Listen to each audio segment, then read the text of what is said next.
在下有个不情之请啊。金大侠，请说。在下能否检查一下晴空大师的遗体呀？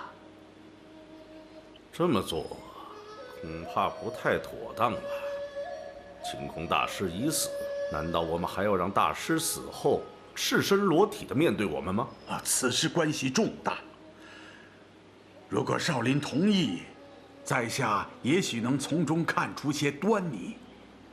肉身不过是个臭皮囊，师兄不会在意的，只要能查出凶手。没错，我觉得大师身上中的所谓无极剑法，其实没那么简单。我相信一定能查清楚。侯爷说的极是啊。虽然从方向手法上都是一剑贯长虹，可是有一点却是不大对头啊。还请金大侠明说。这武当的无极剑法是用来练气的，一旦用于对决，主要是靠剑气伤人呐。这套剑法，如果普通人用来，那是平平无奇呀。可是，一旦要是高手运用，却是威力无比呀。主要的原因，就是因为高手的内功要高很多呀。一剑贯长虹是无极剑法中最凶狠的杀招，高手以内功驱动剑招，这威力如同排山倒海。如果晴空大师中箭，这剑尖儿从咽喉进入，将直接从整个颈部贯穿。可是这一剑，却只是在咽喉上划了个口子，虽然足以致命，可是力道却小了很多呀。这么小的力道，说明此人的内功平庸啊。可是一个武功平庸的人，怎么可能与晴空大师动手？更不可能还杀了晴空大师啊！所以这是自相矛盾。也许晴空大师当时一时失神，遭人暗算。不会，两大高手过招，应该不会那么容易失手的。可是我们并不知道大师当时的身体位置，更不知道大师当时用的是什么招数啊。王大侠说的也有道理。不对，正面中箭，自然是面对对手啊。说不定大师当时正在急退，所以才会中箭。不可能的。以晴空大师来说，他不可能不知道对方运用的是无极剑法，更不可能不知道这高手使用一剑贯长虹的剑气要长达数丈啊。晴空大师是在山谷中与人对决，怎么可能会退出这么远？更不可能不知道向两边躲闪呐。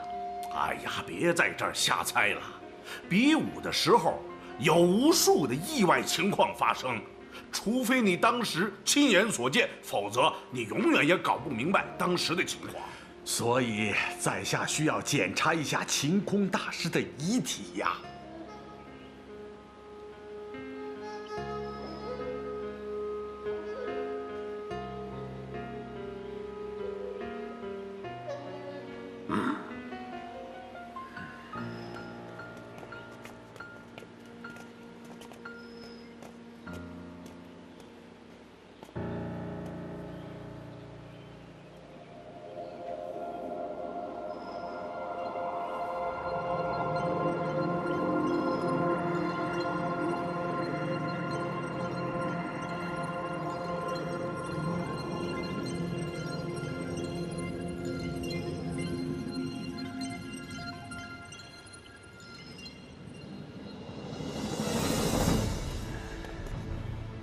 金兄，发现什么了？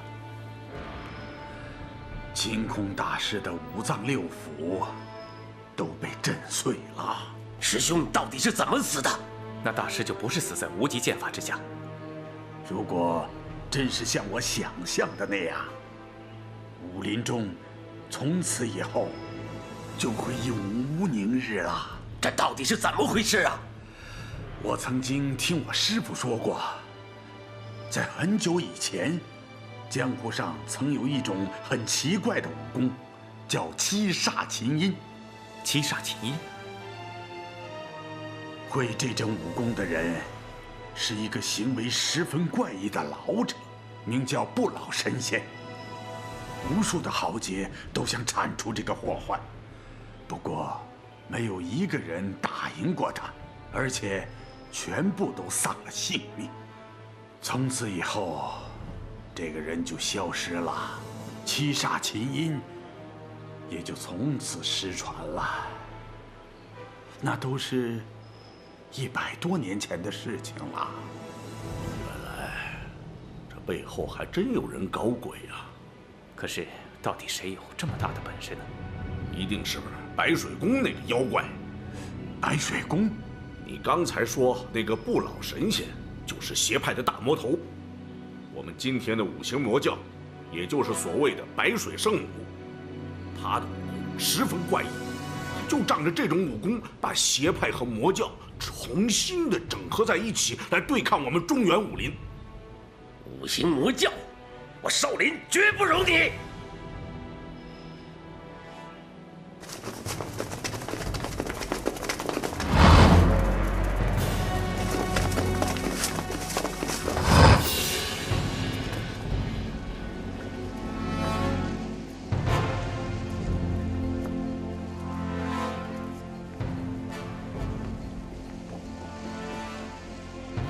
你是什么人？老衲少林擎天。原来是你！我听说你在武林大会上伤了武当的顽石道人。老衲一时冲动，和道长动手，实在是追悔莫及。今日前来，正是要将功补过的。什么意思？老衲今日是来要你的命的。顽石不该死，该死的是你！什么乱七八糟、莫名其妙的东西！老衲今日倒是要看看，是你的七煞琴音厉害，还是我的狮子吼更强？什么七煞琴音？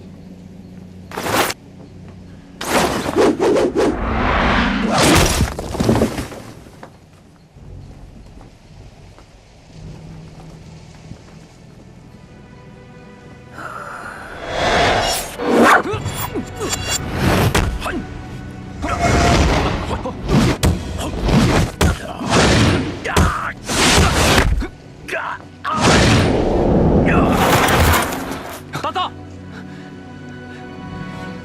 我要他的剑。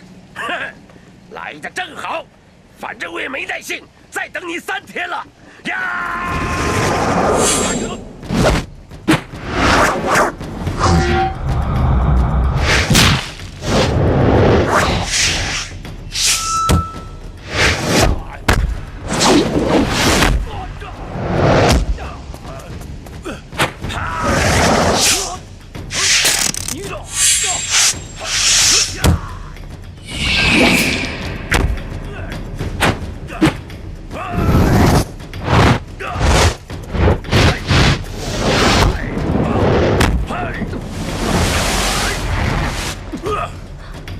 还不用绝招！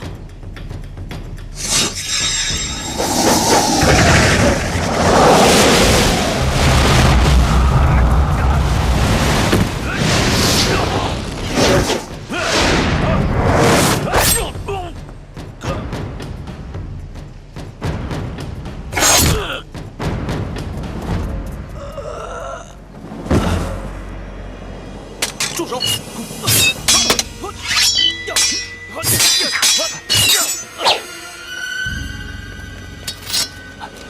大师，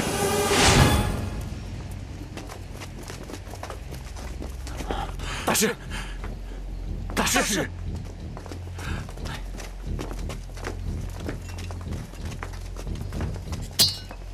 怎么，黄河大侠也想争当武林盟主吗？铲除魔教，武林中人责无旁贷。王某今天就是要争做这个武林盟主，号召天下的武林侠士，彻底剿灭你们。那是你一厢情愿罢了。你有没有福气当这个武林盟主就不一定了。不过我倒是乐意，你这个蠢材做这个武林盟主。休得放肆！黄河大侠可否答应我一件事情？如果你真的当了盟主，我希望能和你打一仗，决出胜负之后，全天下武林都要听命新盟主，不可再有什么不满和挑衅。你好像能做武林盟主一样。好，我答应你，一战定江山。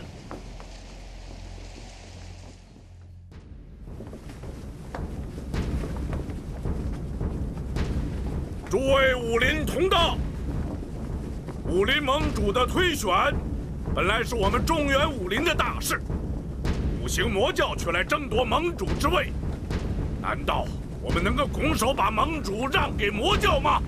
绝不能！绝不能！绝不能！绝不能！绝不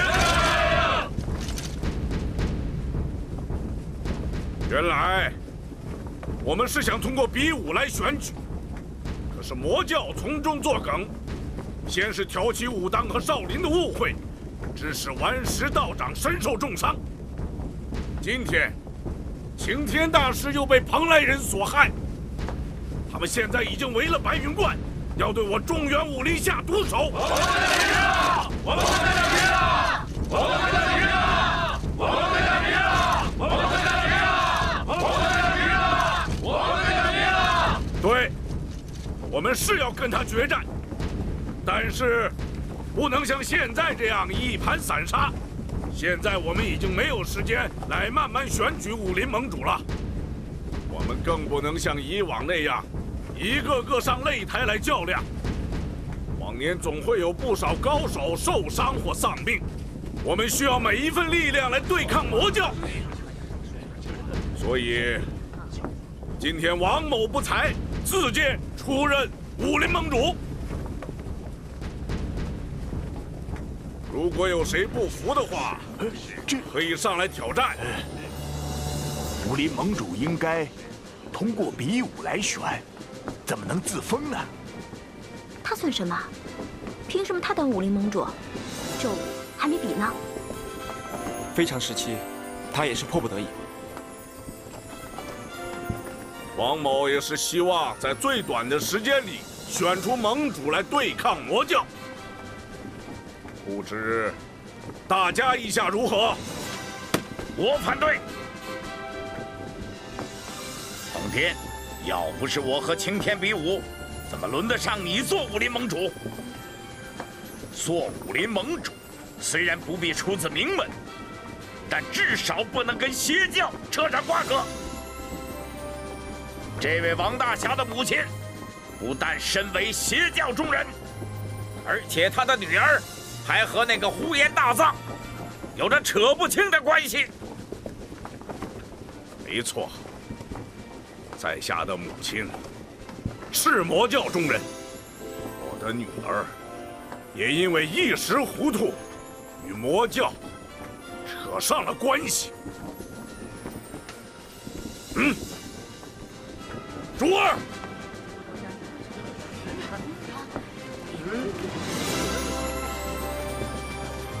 珠儿怎么会在这儿？为什么还被绑起来？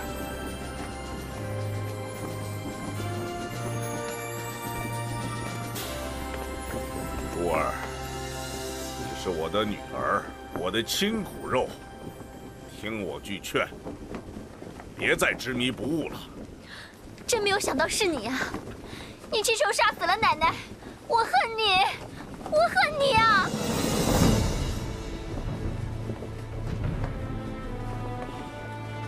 我今天要正告大家，我王颠为了武林正义，已经把我的母亲王大娘杀了。他带人暗闯白云观，杀了许多武当道士。为了武林正义，为了天下人的正义，我不得不这么做。古人尚可大义灭亲，难道我王颠还不如古人吗？今天就把我的女儿交给全天下的人，让大家看着发落吧。好。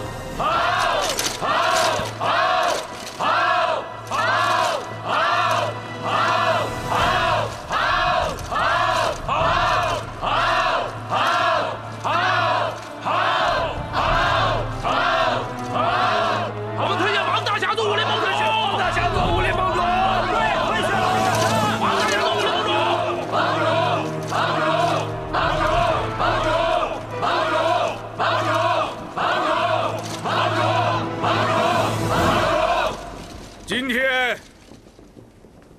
我们要做的第一件事就是剿灭魔教。好大的口气啊！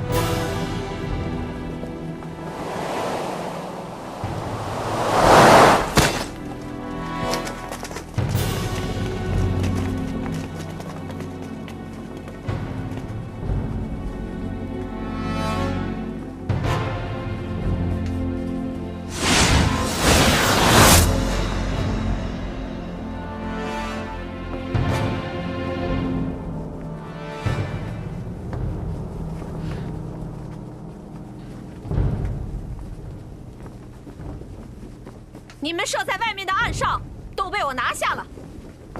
不过你们不用紧张，我不会对你们轻举妄动。在场的所有武林豪杰，没有一个怕死的。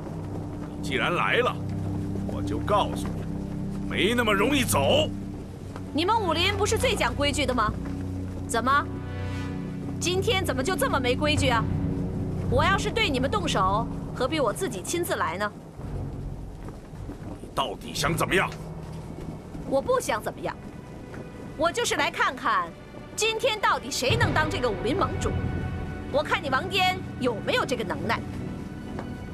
现在我可以恭喜你，接下来我可要跟你动手了。也许这个盟主的位置，恐怕要换我做。别做梦，这里没有你什么事。你休想做武林盟主。对，休想做武林盟主。要想当领袖，靠的是实力，光乱喊乱叫有什么用？怎么样，你们谁敢上来比试啊？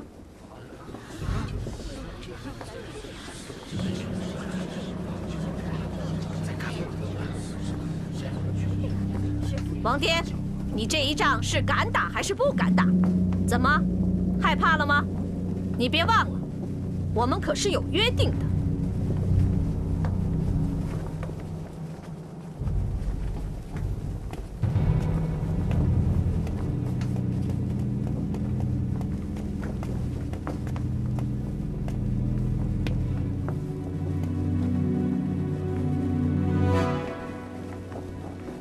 我和你比武，为了珠儿。痴人说梦。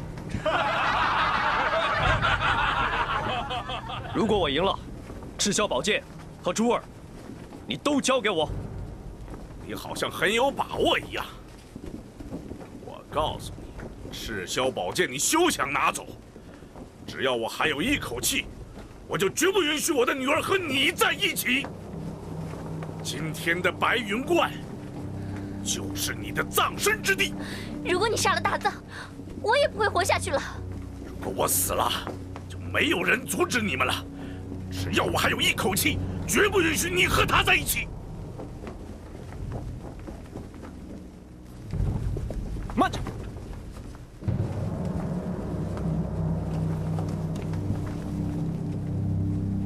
我跟你比试。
方宝玉，想不到你终于练成了一身好武功。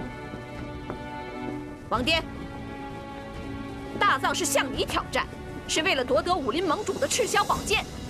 可这个人有什么资格向大藏挑战呢？难道说打败了他，就等于打败了你，就能得到武林盟主和赤霄宝剑吗？这个蓬莱人杀了我们无数豪杰，这样的魔头，人人得而诛之。如果是比杀人，那好办，只要我一声令下，围山城的火魔神兄弟就会把这儿烧成灰烬。盟主，希望您能同意我和大藏比武。好，今天本盟主特准方宝玉与呼延大藏比武。王爹，这就算完了吗？这未免太荒唐了吧！我可以告诉你，呼延大藏是我的义子，他有权代表我出战。如果他输了，我会马上离开白云观，从此不再涉足中原武林。可这个人和你非亲非故，他凭什么？如果他赢了也就罢了，如果他输了，那你是不是再弄出个李宝玉、张宝玉来？难道我们就一直打下去？是不是要把在座所有的人都杀光，这才算完呢？如果真是这样，那还真不如我现在一声命令，让这所有的人全部死掉。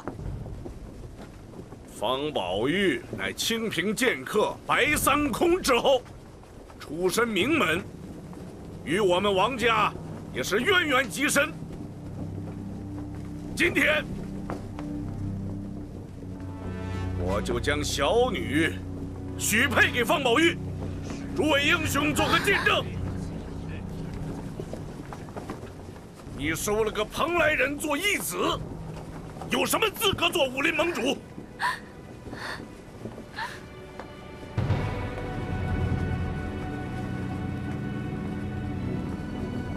宝玉，你愿意吗？只要杀了呼延大藏，我什么都愿意。方宝玉，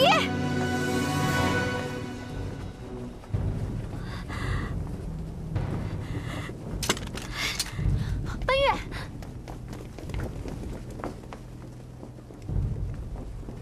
王爹，既然这样的话，那我们就选定后天比武。奉陪到底。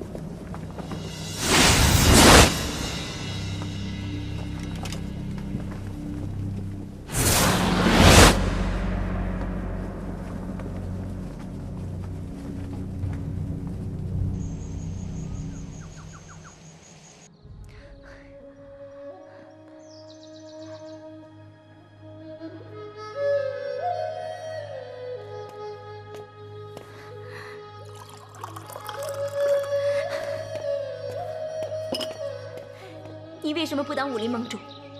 你为什么不肯出面？如果你肯出面，天下就不会这么乱，武林盟主也轮不到王爹来做，宝玉也用不着替他去跟呼延大藏比武，他也用不着把珠儿许配给宝玉。你到底是怎么想的？奔月，你冷静一点儿。我能冷静吗？宝玉都要娶别人做老婆了，我怎么冷静？我知道你很不开心，我也很失望，我对这个江湖非常的失望。说什么武林豪杰，晴天和顽石身为少林和武当的掌门人，为了一时之气，竟然大打出手，结果令两个门派两败俱伤。那又何必呢？为什么他们那么鲁莽？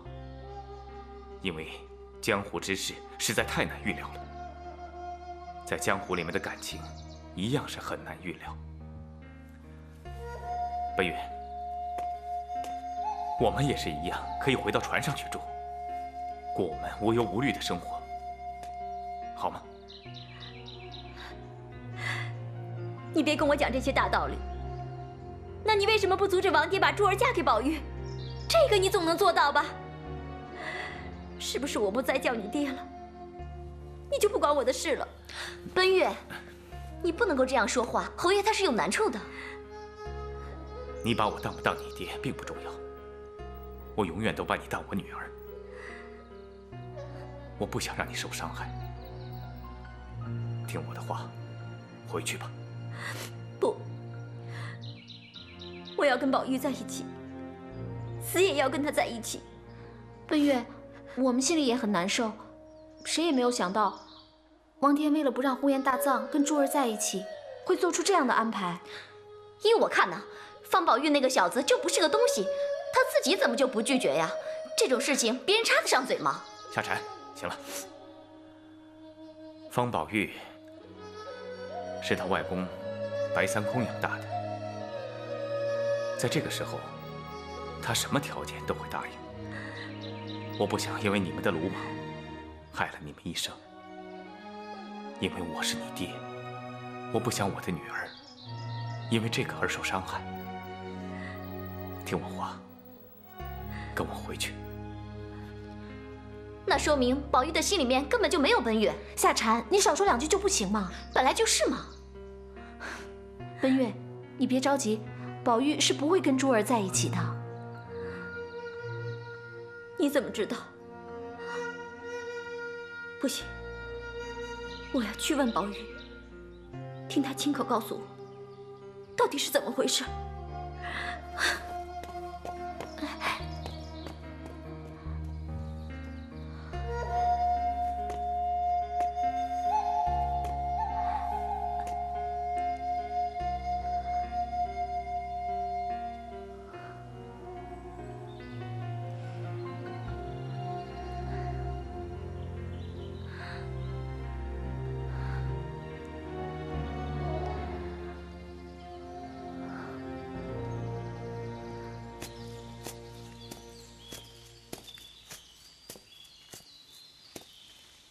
两位道兄，我想见一下珠儿。对不起，方公子，除了顽石道长和王颠王大侠之外，这个房间谁也不能进。还请二位让开，否则莫怪在下无礼。掌门的吩咐岂可违背？方公子请回吧。让他进去。你们退下吧。胡师兄，这有什么事情我负责。是。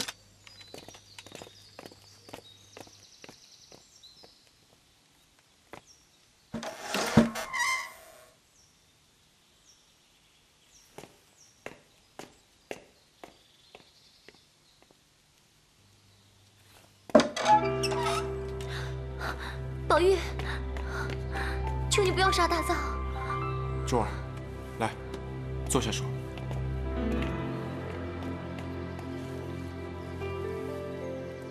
你真的喜欢那个呼延大藏？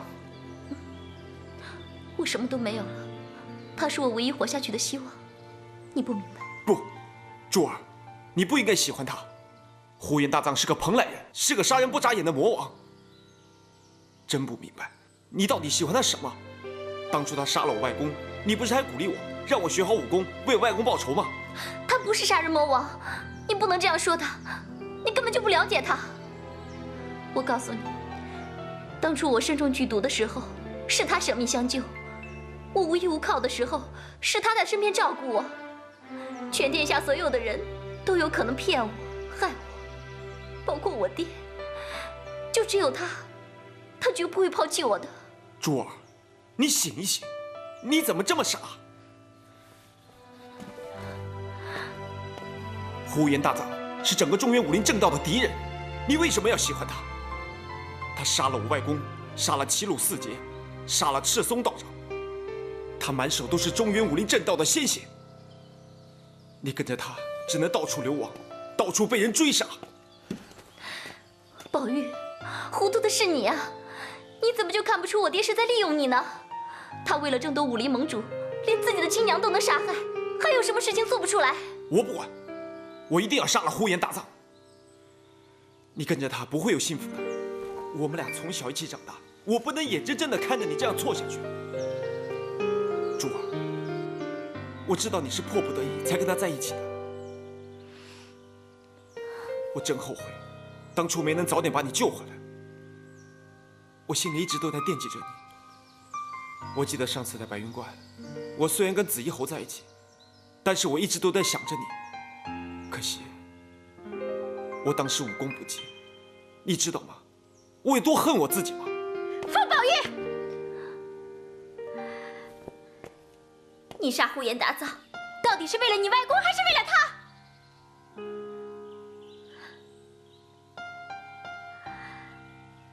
在白云馆的时候，你心里始终想的是他，是吗？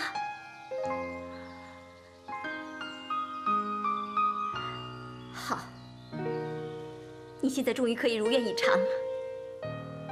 原来你心里根本就没有过我。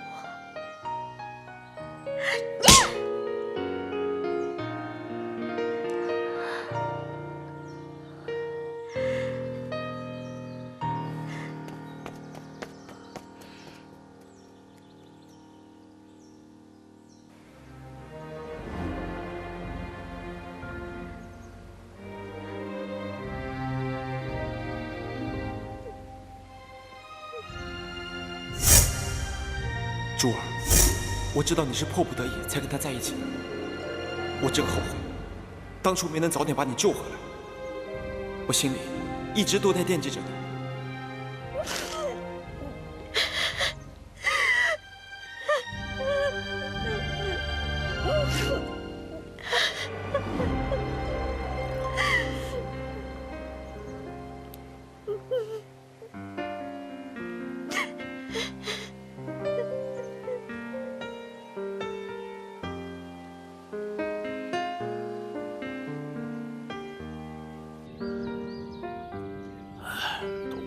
一时冲动，难为了少侠。要你去出战呼延大藏，当时我武功不及，根本就不是他的对手。那时，眼看着他杀了我外公，残害中原武林，我无时无刻都在想着杀了他。今天老天给了我这个机会，我绝不会放过他的。宝玉啊，虽然你已经练成了旷世神功，但是像呼延大藏这样的高手，你还没有遇到过，更不要说临战经验了，还是要小心呐。今天我们来找你，就想考考你的武功。多谢各位前辈的鼎力相助。你要小心迎战，我不会手下留情的。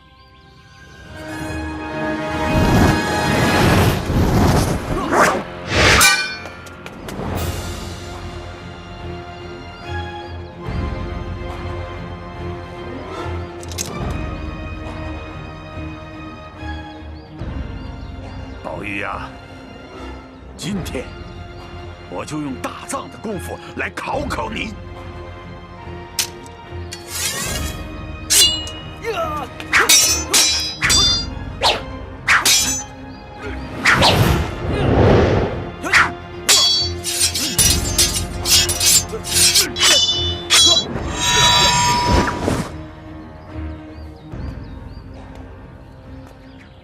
金兄果然是天下第一剑客，虽然他不曾和蓬莱人交过手，却可以模仿蓬莱人使出的剑招，分寸也拿得挺准确。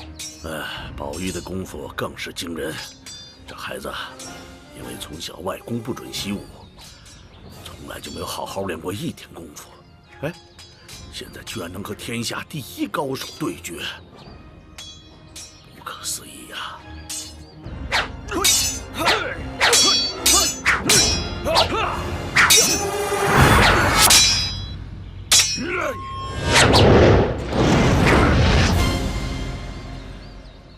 宝玉啊，你这样是绝对赢不了对方的。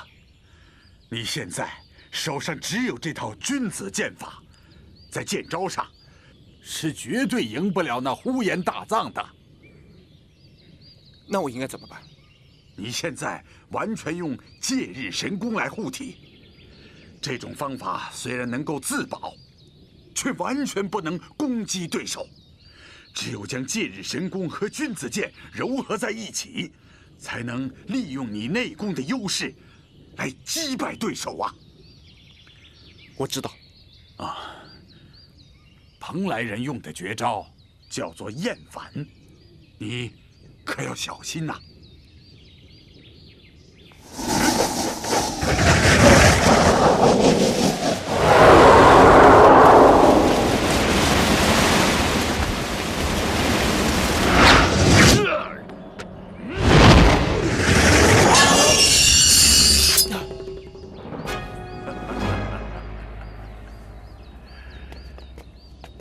如果破解了厌反，就可以打败大藏。你要记住啊，一定将戒日神功和君子剑融汇到一起，才能够取胜啊！宝玉知道。有了宝玉的神功，就一定能让呼延大藏束手就擒。王大侠，有件事情，希望你一定答应我。啊，走，我们到里面去说。走。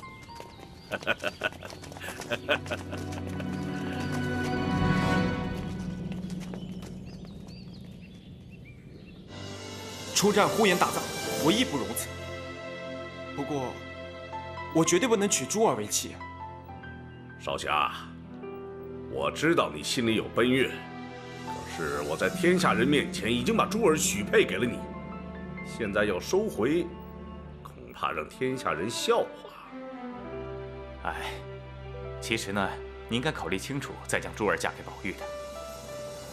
既然现在宝玉都不赞成了，不如就这样算了吧。哎，就算是父母之命，那宝玉的父母也还没有答应吗？宝玉最亲的人就是白三空了，在下和清平剑客那是几十年的交情，我想宝玉的婚事，我就做主了。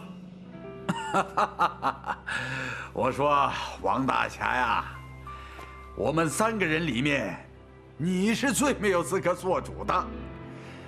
这当年白三空临死的时候，曾经亲自修书一封啊，将方宝玉托付给紫衣侯。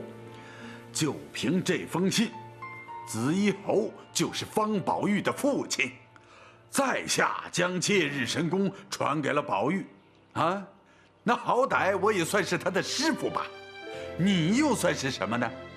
啊，这天地君亲师，你是一个都不占，凭什么说嫁就嫁呀？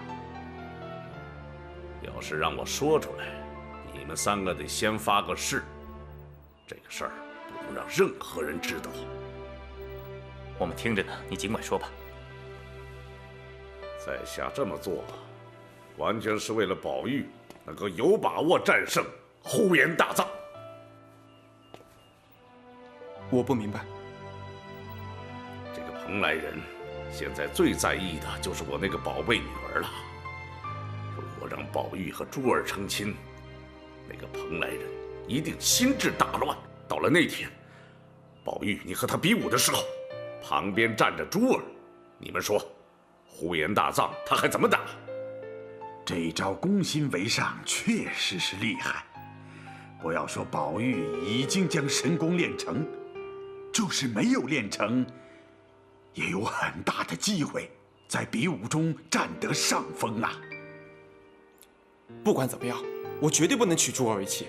所以，你们几个现在最重要的是不能让任何人知道这件事，否则的话，那就是前功尽弃了。至于婚礼嘛，还是要举行。宝玉，我答应你和奔月成亲，真的。不过，对外要称是和珠儿成亲。这招瞒天过海，如果要是成功了，呼延大藏，他是必死无疑呀！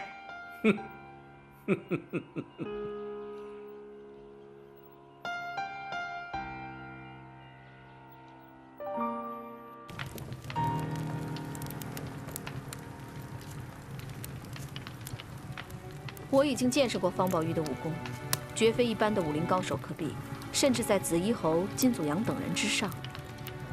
我担心这场比武啊。上次在白云观，他根本没什么武功，这次相遇完全不一样。难道他学了什么巫术？可能是因为他天赋秉异吧。小的时候，大家都认为他的骨骼和体质，天生就是练武的料。而且他又聪明异常。什么东西一学就会，后来又有了这段奇缘，所以可能才有了现在这样的身手。你为什么那么了解他呢？哦，我之前曾经跟他交过手。那结果呢？你要想取胜，蛮拼是不行的，更别指望想在招式上取胜。如果想在招式上取胜的话，那我该怎么做？你的绝招就是厌烦。你上一次利用厌烦打败了赤松等人，那是因为他们从来没有见过这一招。你突然发技，他们措手不及，所以你才有了这样的机会。你的绝招就是厌烦。你上一次利用厌烦打败了赤松等人，那是因为他们从来没有见过这一招。你突然发技，他们措手不及，所以你才有了这样的机会。师父曾经跟我说过，厌烦这绝招，不到万不得已，不能使用。可是现在这个招式的突然性没有了，而你的内力，也不是方宝玉的对手。那我应该怎么办？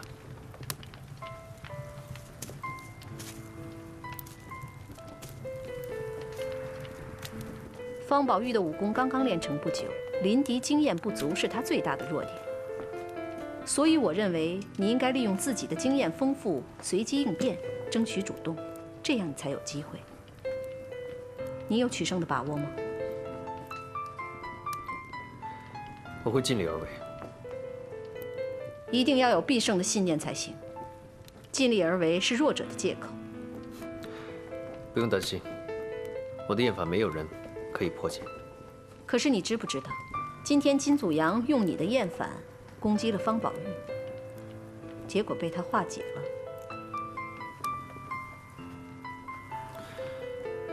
如果是天意，我死而无憾。虽然只是师父的一个遗愿，做弟子的再难也要去完成。为了你师父的一句话，你千里迢迢来到中原挑战武林，可想而知，你和你师父的感情很深吧？师父在这个世上，是我唯一的亲人。那你师父到底是一个什么样的人呢？蓬莱天界一流公孙良，在我很小的时候，我的衣服都是他缝的。你难道对你的身世不好奇吗？你不想知道自己的亲生父亲是谁吗？我问过师父，他说我爹是他的一位好朋友，两个人都很喜欢剑。我父亲临终的时候，在中原把我托付给我师父。你说，你父亲也是一位剑客？是的。那你母亲呢？没有人见过他。师父说，认识我爹的时候，我母亲已经不在了。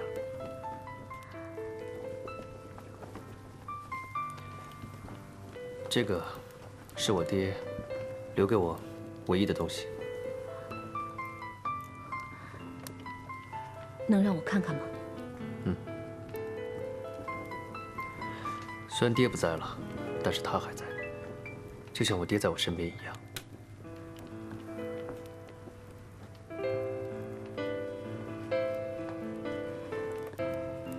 你师父说这个真是你父亲的？师父说的。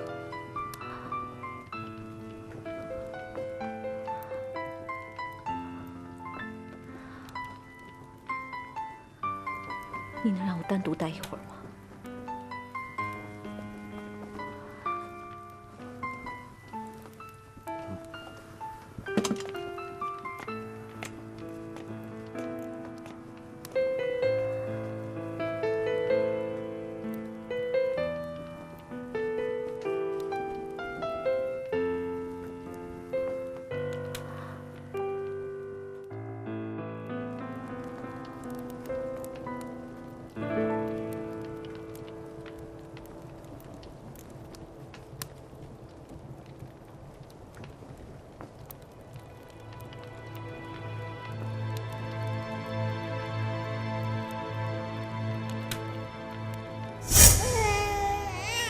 燕珠，让你受苦了。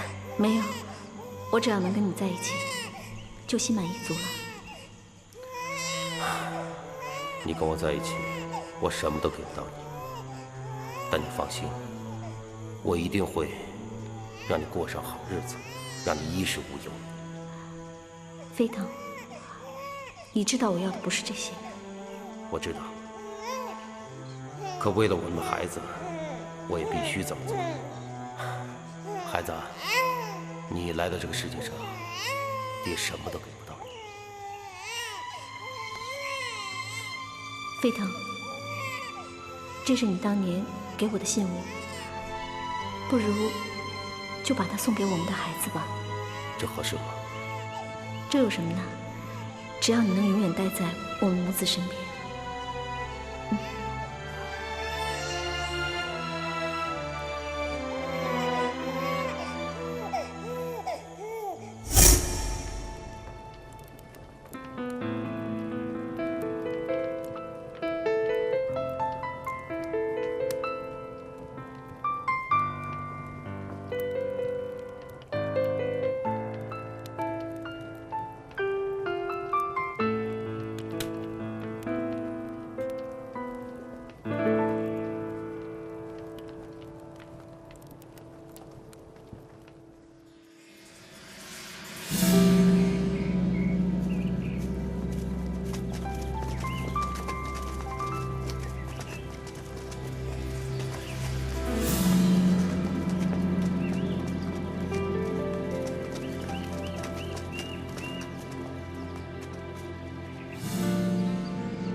你父亲的遗物，你好好收起来。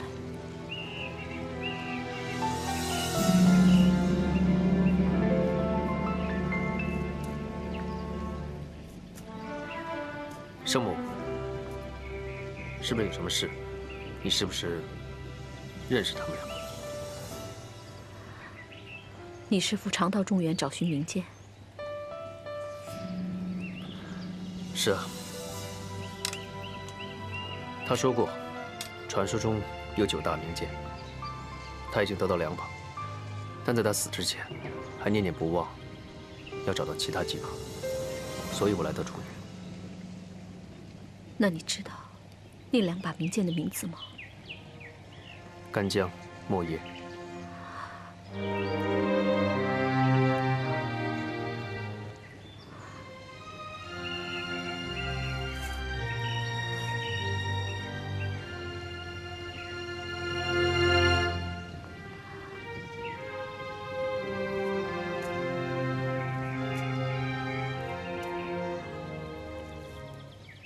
你有没有想过，也许自己是中原人？虽然我会说汉话，但我绝对不是中原人。我是蓬莱人，那里才是我的故乡。如果你是中原人呢？我是天界派唯一的传人，所以我绝对不是中原人，我更不愿意做中原人。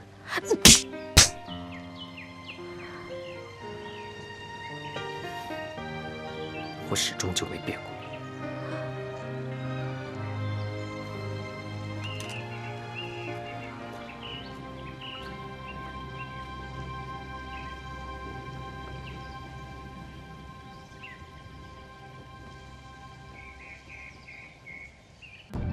你确实机警过人，可是你要是把脑筋动到我的身上，我可会让你死无葬身之地。在下万万不敢呐！不敢？哼！我看你正想这么做呢。在下真的没这个胆子。那我问你，方宝玉和大藏比武之事怎么解释？哎，宝玉现在的武功，那都在我之上了，连醉鬼金祖阳和侯峰都不是他的对手。他和大藏比武，那大藏肯定是必败无疑啊！宝玉是我从小带大的，我从不教他一招半式，就是希望他用心读书，永远不要介入武林的恩怨。当初之所以要把他托付给紫衣侯，就是因为此人总是逍遥海上，离中原很远很远。谁知道啊？你不用为他担心。宝玉这孩子是受了点苦，可是他练就了世上罕有的神功，这不是可喜可贺的事吗？练成神功，就可以做你的棋子来杀大藏吗？这有什么好？宝玉毕竟是白家的骨肉，如果有什么三长两短，我第一个杀的就是你。你放心吧，宝玉和大藏比武，宝玉一定能胜。我利用我那宝贝女儿，让大藏心神不宁，到时候那大藏就一定会败在宝玉剑下了。如果那个大藏死了，白水圣母会答应吗？他肯定会来找宝玉寻仇的。太有，我什么时候说过让大藏死在宝玉手上啊？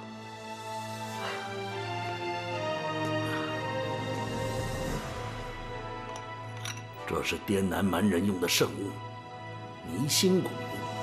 迷心蛊，它有什么用？这东西可以侵入血液，使人中毒产生幻觉。施蛊的人就是利用这种幻觉来控制对方，让他做什么他就做什么。宝玉的任务就是打败大藏，这最后一击还得靠他。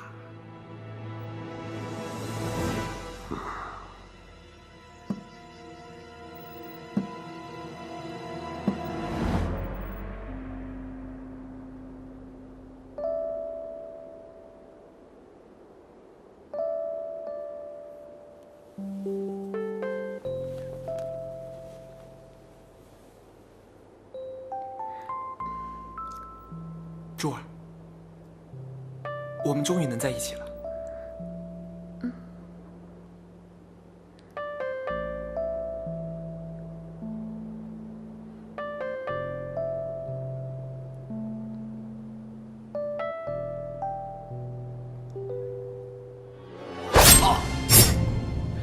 宝玉，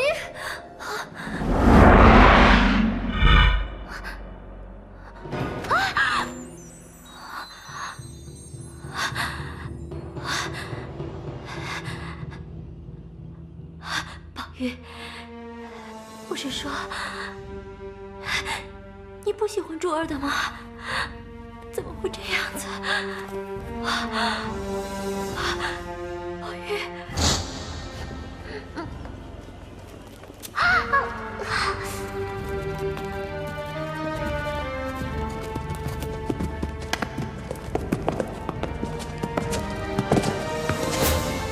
我就将小女许配给宝玉，诸位英雄做个见证。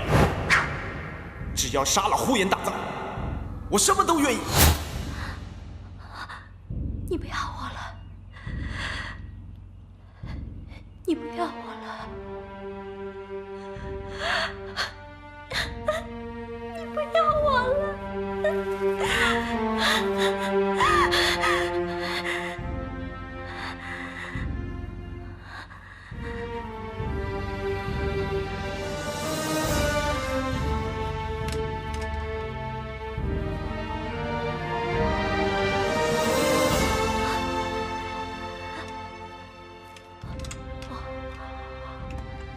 我成全你们，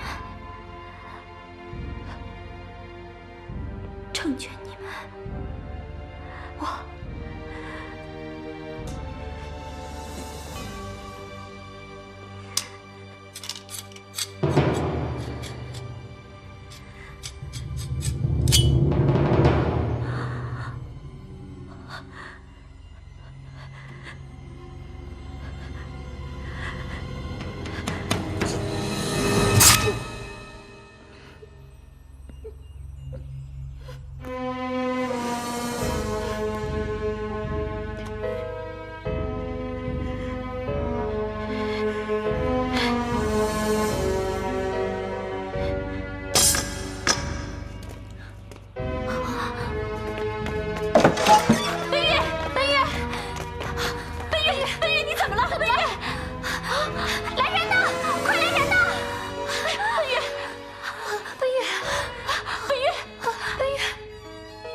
奔月，奔月，你醒了啊！奔月，你终于醒了。宝玉呀，你还傻愣着干什么呀？还不快说呀！险些就要出大乱子啦！哦，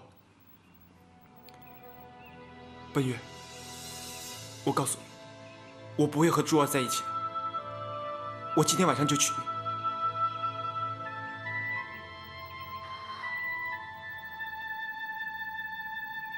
你相信我。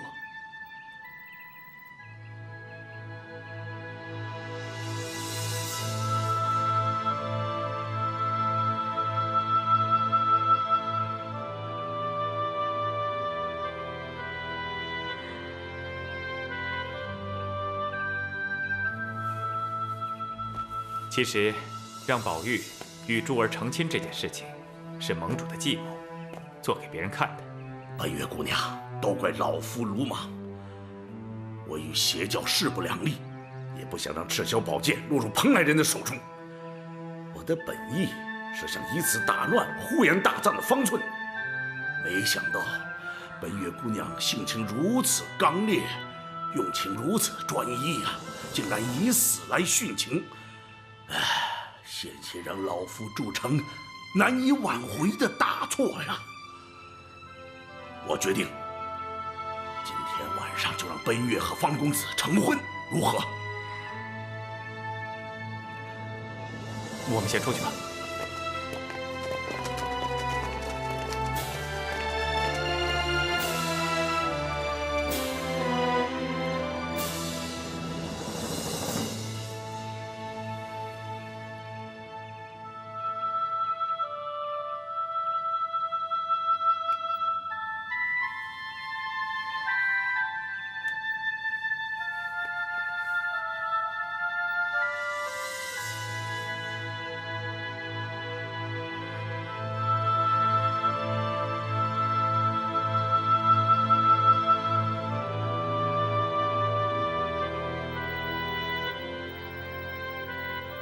疼吗？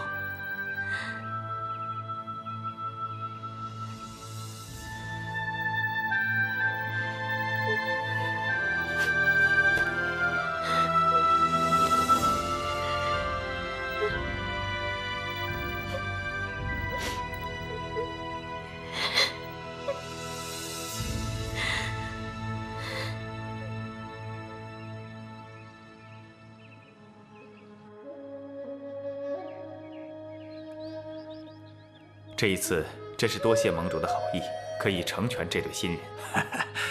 那这婚礼还办是不办呢？当然要办，我会派人去安排的。不过，盟主，有话就直说吧。婚礼是要办的，但是我会对外宣称，今儿晚上是给珠儿和宝玉成婚。这么做主要是为了打乱那个蓬莱人的心绪。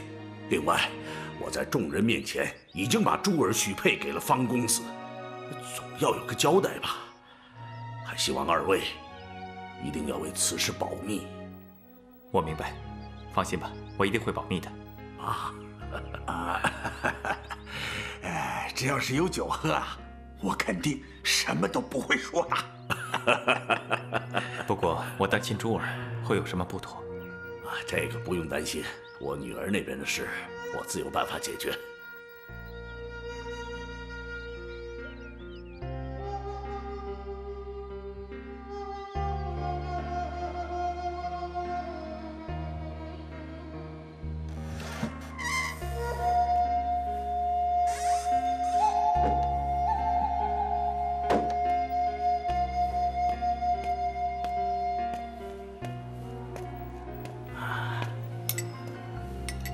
我专门给你熬的参汤，喝点吧。这白云观什么都没有，等我忙完了，马上就带你回家。到时候，爹给你做好多好吃的，好好给你调养调养身体。哎，爹真是心疼你啊。喝点吧，把汤碗给我。好。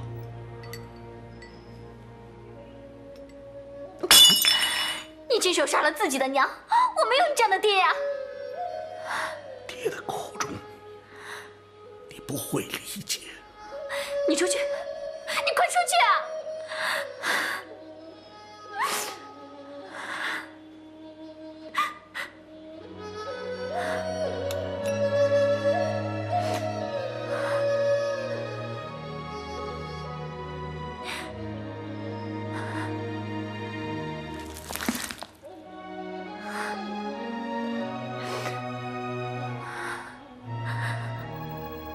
有什么事就说一声吧。你好好歇着，外边有人伺候着。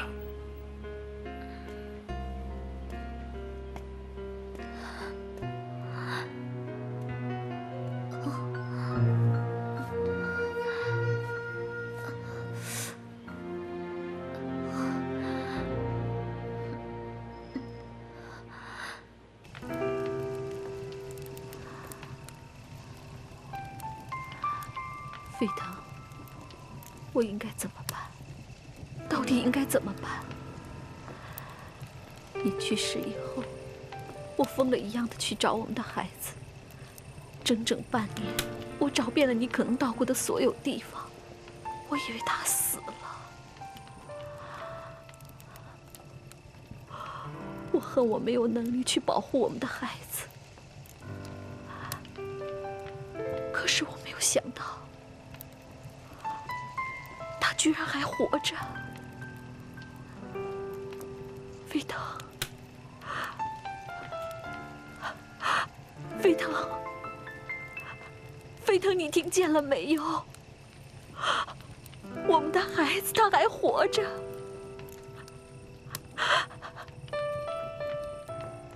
可是明天他们就要方宝玉和他决斗。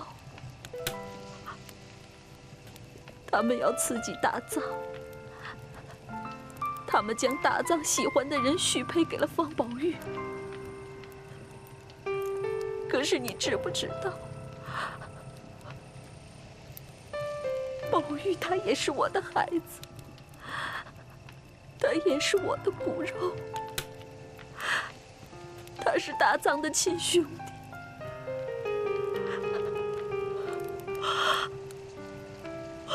我好难，我不知道我该偏向谁。飞腾，我求求你帮帮我，你告诉我该怎么选择。我真的好难。飞腾，如果你在天有灵，帮帮我！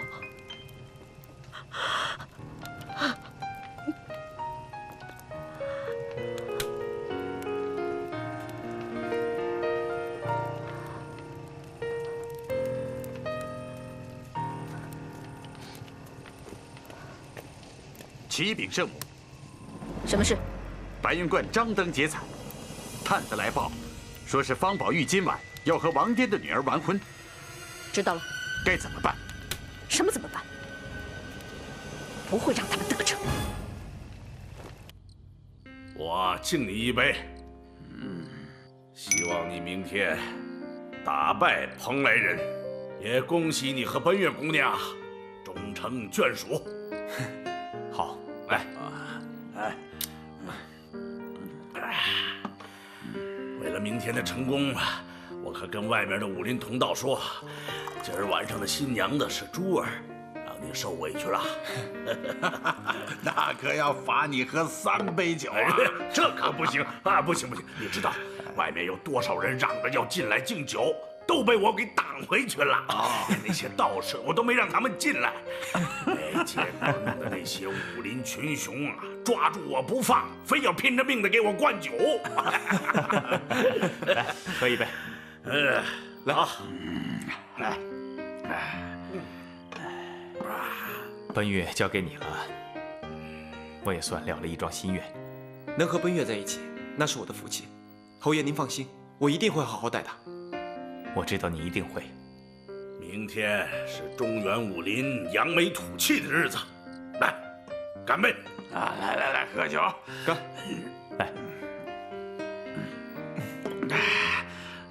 来，满上。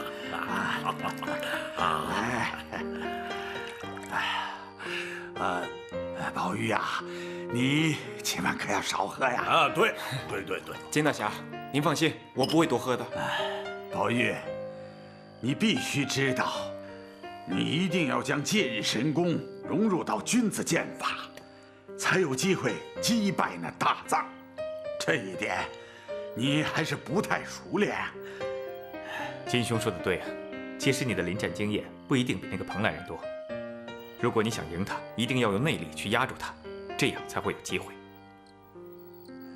我知道。宝玉啊，这把剑借你明天杀敌。金大侠，这可是您的心爱之物啊！金兄说的对，你有了这把剑的话，一定会无往而不利。留在我身边，我早晚拿它换酒啊！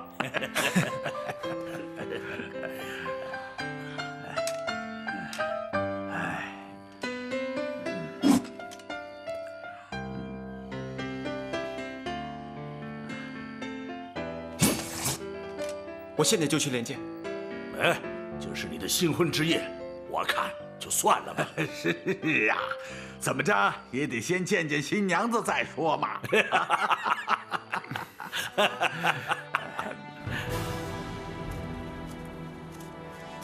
来，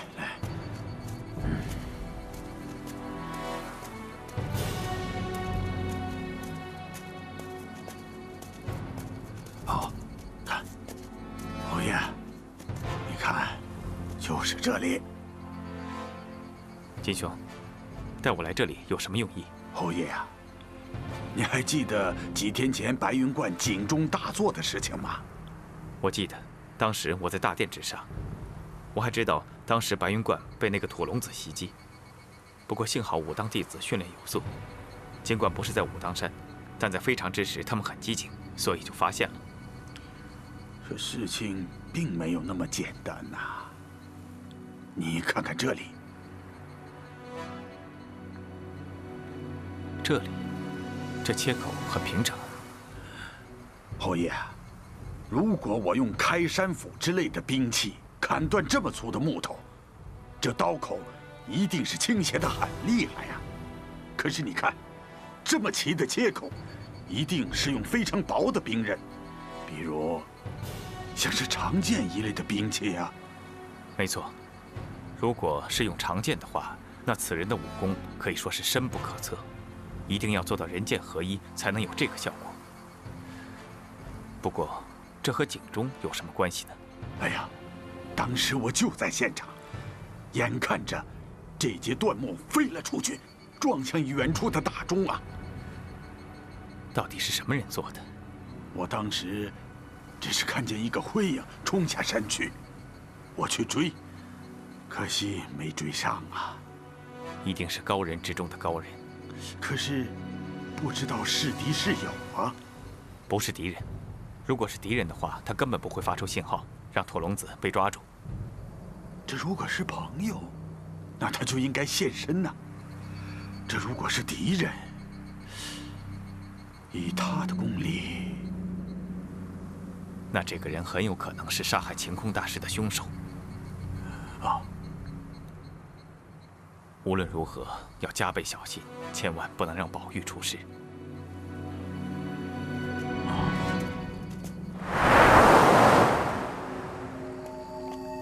哎呦！我说你看清点路再走，你这眼还不如我的眼好使呢，黑灯瞎火的看不清楚。嘘，你小声点，别惊动了屋里的。哎，走吧走吧。哎，你说啊，老爷也真是的，咱们小姐就这么给嫁出去了。蓬莱人配不上小姐，那方宝玉又算什么东西啊？哎呀，怎么说也比蓬莱人强，他可是冲着武林盟主的位子来的，还要抢咱们的赤霄宝剑呢。那这婚事也太仓促了。哎呀，你懂个屁！这是给外人看的，让那个蓬莱人死了心，明天不战自败。那这戏也不用演这么逼真，五行魔教还在山底下呢，演给谁看呀？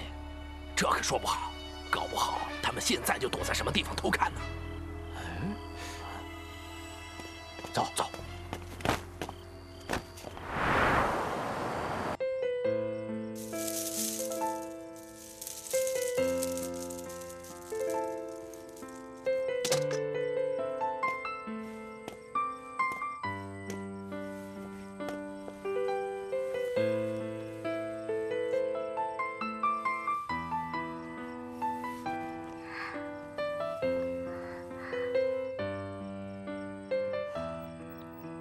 真不敢相信，这一切是真的。真没想到，这一切来得那么快。从今以后，我们再也不分开。我会好好待你，再也不让你受一丝一毫的委屈。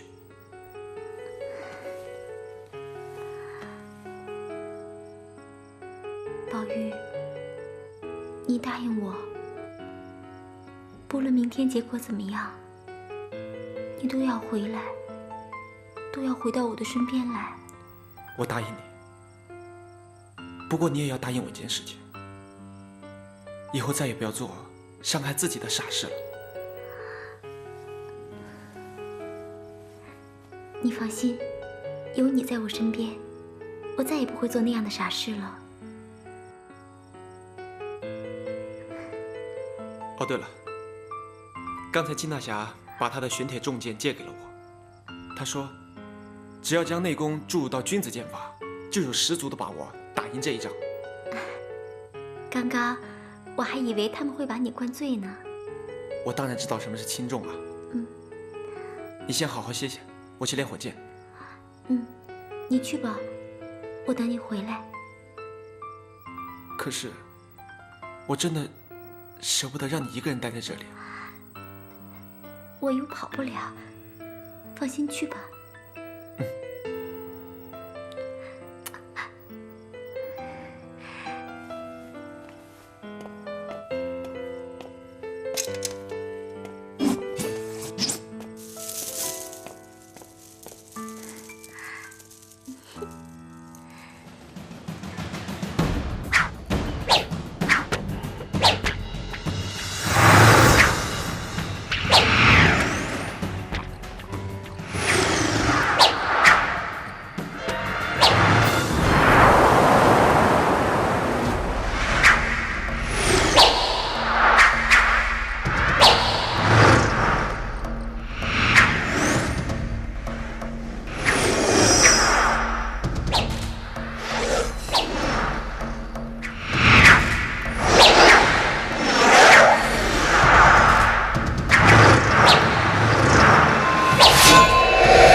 你回来了。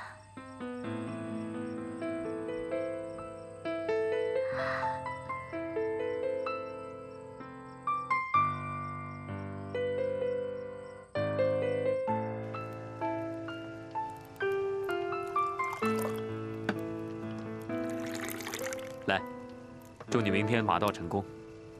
喝了这一杯，明天的比武一定会成功的。其实，知不知道这次比武，是我人生中最没有把握的一次。我知道你担心珠儿，我们会想办法的。就算我们不行，圣母也一定会帮助我们的。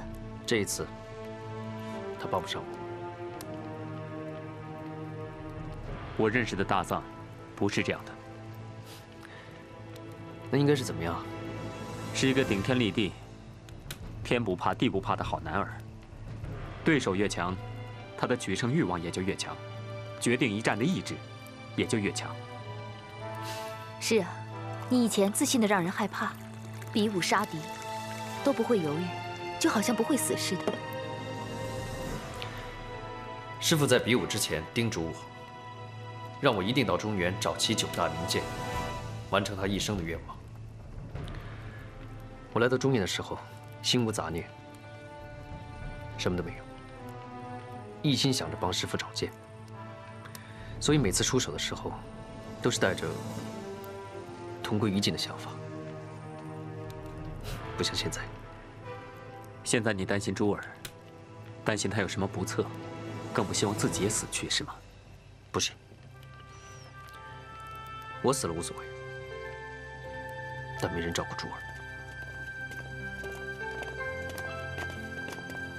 怎么，男人们喝酒也这么沉闷吗？圣母，明天的比武，我们有90%的把握取胜。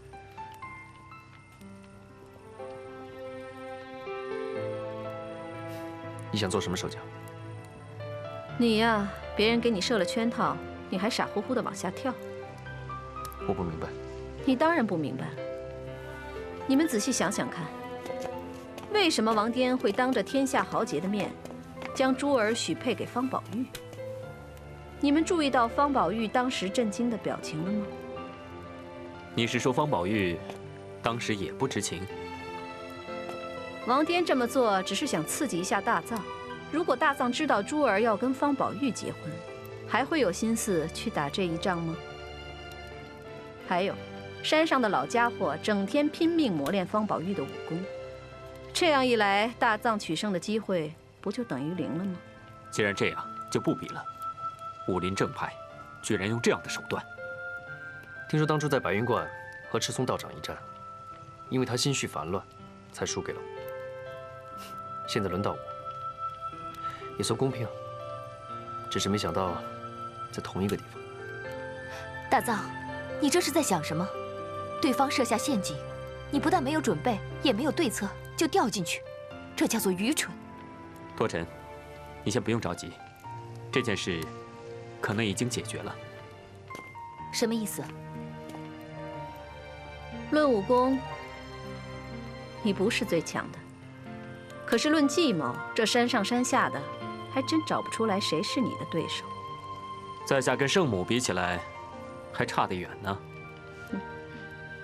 木老，你快说，这到底是怎么回事？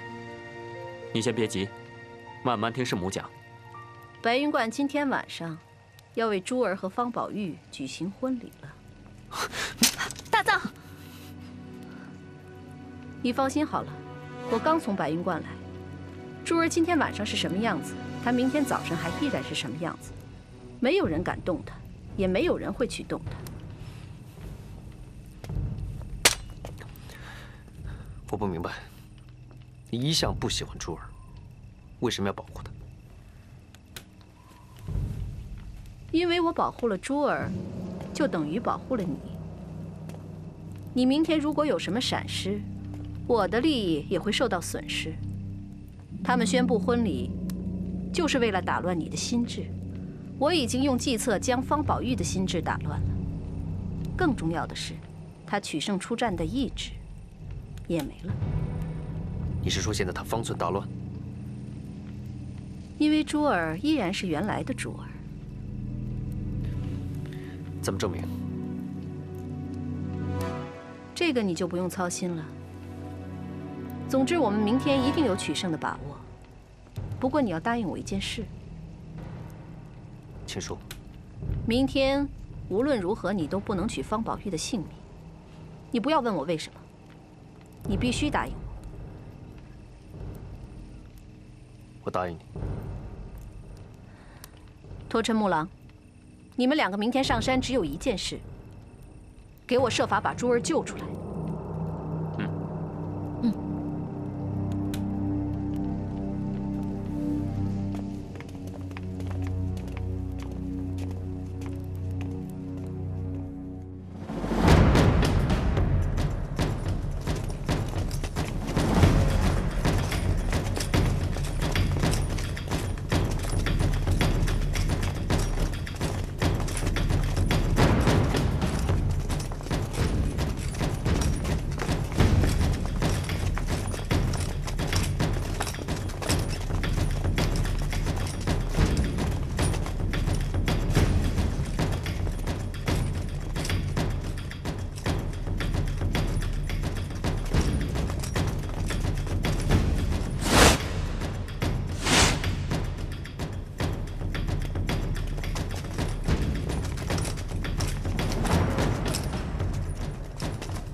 你的爱永远是心中的秘密，跟定你，